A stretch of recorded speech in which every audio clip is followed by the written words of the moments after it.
Welcome, good morning. स्वागत है आप सभी का आज के सेल्फ डेवलपमेंट प्रोग्राम में। मैं dieting life style and wellness coach आप सभी को इधर वेलकम करता हूँ। और जिस तरह से हम अपने मेंटल हेल्थ को अपनी फिजिकल हेल्थ के साथ अगर लेकर के चलते हैं तो बहुत सारे रास्ते हमारे जीवन में आसान हो जाते हैं। और कहते हैं कि केवल मेंटल हेल्थ का उपयोग है ना दौलतमंद बनने में, सेहतमंद बनने में या किसी रिलेशन को बिल्ड करने में उतना ही काम करता है जितना किसी ऐसी चीज को आगे बढ़ाने के लिए ऐसे इंस्ट्रूमेंट का उपयोग करना पड़ता है जिससे काम आसान हो जाते हैं। जैसे मान लीजिए किसी बोल्ट को अगर टाइट करना हो तो अगर उससे उसको हाथ से टाइट किया जाए, यानी कि उसको हाथ से घुमा करके टाइट किया जाए, तो उतना टाइट नहीं हो सकता जितना उस इंस्ट्रूमेंट के माध्यम से, यानी किसी ऐसे कहते हैं कि उसका उससे टाइट किया स्पैनल से टाइट किया जा सकता है ना।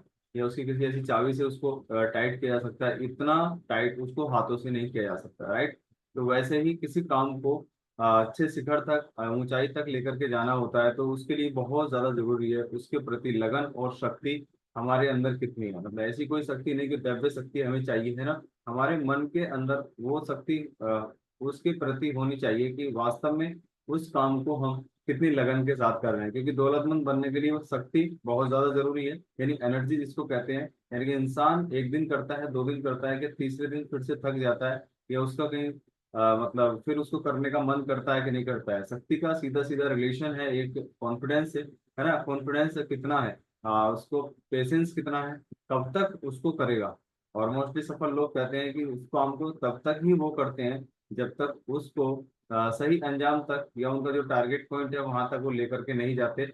तब तक उस काम में वो लगातार लगे रहते हैं, और होने के बाद भी वो रुकते नहीं है, थमते नहीं है। उन कामों में और बेहतर से बेहतरीन कैसे किया जाए वो हर दिन इस तरह की खोज वो करते रहते हैं। क्योंकि अगर खोज नहीं करेंगे तो वो काम वहीं तक सीमित रह जाता है। इसलिए आपने बहुत सारी चीजों का देखा होगा, है ना। सिद्धांत वन, सिद्धांत टू, है ना, सिद्धांत थ्री। जैसे न्यूटन के तीन लॉ आए, वन टू एंड थ्री। ऐसे बहुत सारे जीवन में ऐसे, जैसा आपने मूवी वगैरह में देखा होगा, सीरीज वन टू थ्री इस तरह से सीरीज आती है। तो वो आगे डेली कुछ ना कुछ नया एक्सपेरिमेंट करने की वजह से उन आती रहती हैं। तो शक्ति को बुद्धिमानी से मतलब सही दिशा दी जा सकती है। शक्ति मोस्टली बहुत सारी चीजों में गलत दिशा में भी लोग लगाते हैं। और अगर शक्ति को सही दिशा में रखना है तो उसके लिए बुद्धिमान इंसान होना बहुत ज्यादा जरूरी है। और बुद्धिमानी मिलती है एक संगत से, एक कम्युनिटी से। और बहुत सारी कम्युनिटी होती है, किताबों से भी रिलेटेड हो सकती है ना, ऑडियो वीडियो फॉर्मेशन या बहुत सारी ऐसी चीजें, उनके माध्यम से भी उस बुद्धिमानी को विकसित किया जा सकता है। हर इंसान अपने अंदर एक एबिलिटी रखता है सीखने की। अगर वो सीखता रहता है डेली तो वो हर दिन अपने आप को एक नए अचीवमेंट के साथ, नई ऊर्जा के साथ आगे लेकर के चलता रहता है।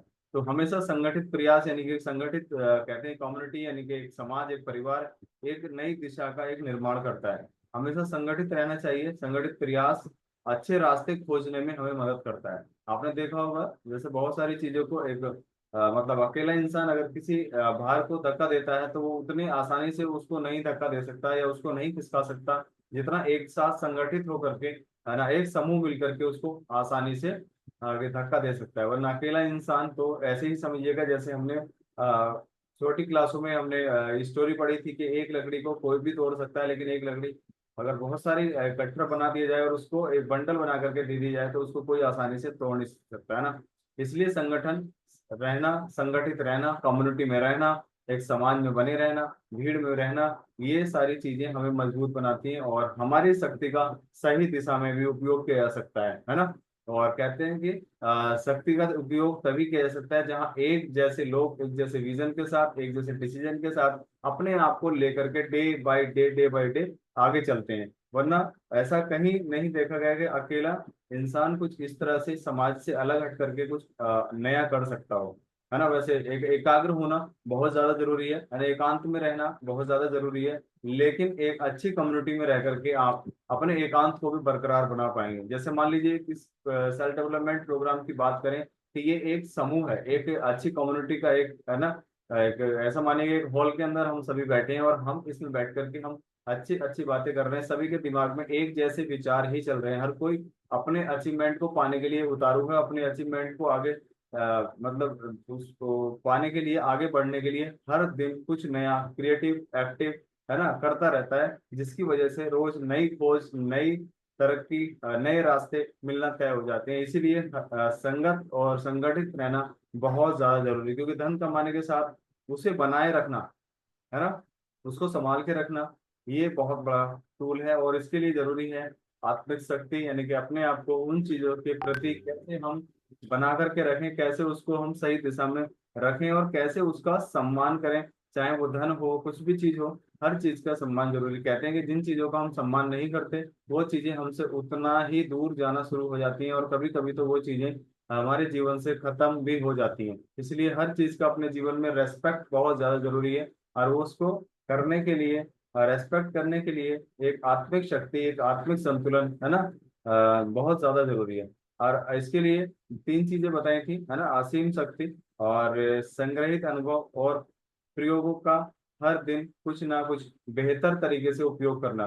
क्योंकि जब हम प्रयोग करते हैं, तो क्या कोई काम हम जब स्टार्ट करते हैं, तो क्या वो पहली बार में कभी कभी हो जाता है?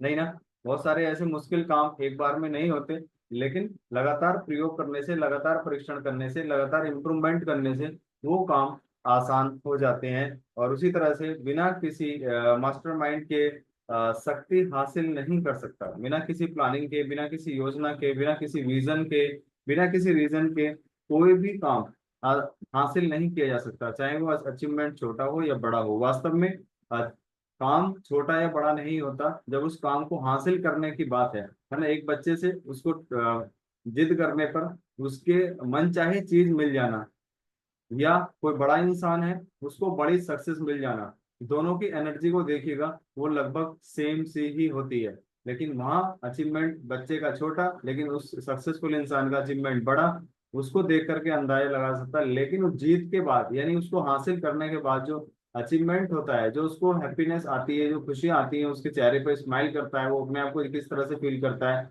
वो लगभग दोनों का सेम ही होता है।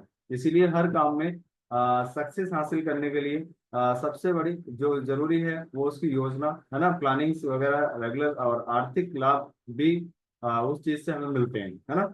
तो मन भी एक ऐसे ही काम करता है जैसे बैटरी के सेल, है ना, जितने उसमें सेल होते हैं उतना ही वो अधिक हमें ऊर्जा दे पाता है, अधिक हमें उपयोग में उसको हम ला पाते हैं। वैसे ही हमारा मन, यानी कि अवचेतन मन भी उसी तरह से काम करता है कि उसके अंदर कितने पॉजिटिव विचार हैं, कितना काम को आगे क्रिएटिव लेकर के जाने के विचार हैं, उतना ही हमें वो रास्ते दिखाता है, जितना हमने उसको पॉजिटिवली मतलब थॉट दिए, पॉजिटिव उसको विचार दिए, किस तरह से हमने डिपेंड किया, उसको मतलब क्या सोचने पे हमने उसको मजबूर किया, क्या दिलाने पे मजबूर किया। क्योंकि हमारा अवचेतन मन हमारे विचारों के माध्यम से ही काम करता है। हमारे अंदर विचार कैसे हैं, अच्छे हैं कि बुरे हैं, एहसास दोनों तरीके से होते हैं। बुरे एहसास हमें डर का अनुभव कराते हैं, तो बुरे एहसास हमें असफल होने का अनुभव कराते हैं। बुरे एहसास हमें आलोचनाओं का तरफ हमें लेकर के जाते हैं। अच्छे एहसास हमें आगे लेकर के, यानी कुछ नया और एकदम सहयोग और मतलब आत्मिक संतुलन और बहुत सारी चीजों को पॉजिटिवली सोचने पर हमें आगे लेकर के जाते हैं।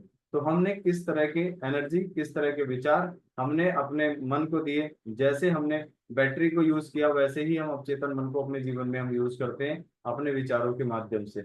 इसलिए हमें हमेशा दौलतमंद, सेहतमंद या कोई और चीज हम पाना चाहते हैं, तो उसके लिए सबसे पहला जो टूल है वो है हमारी एनर्जी, हमारी शक्ति। उसको पाने के लिए कितना ज्यादा उतारू है, राइट। तो हमेशा अपने एनर्जी को अपने गोल्स के साथ कनेक्ट रखिएगा। जो एनर्जी अगर गोल्स के साथ लग जाती है, तो काम कम समय में अधिक परिणाम हमारे पास होते हैं। Thank you very much.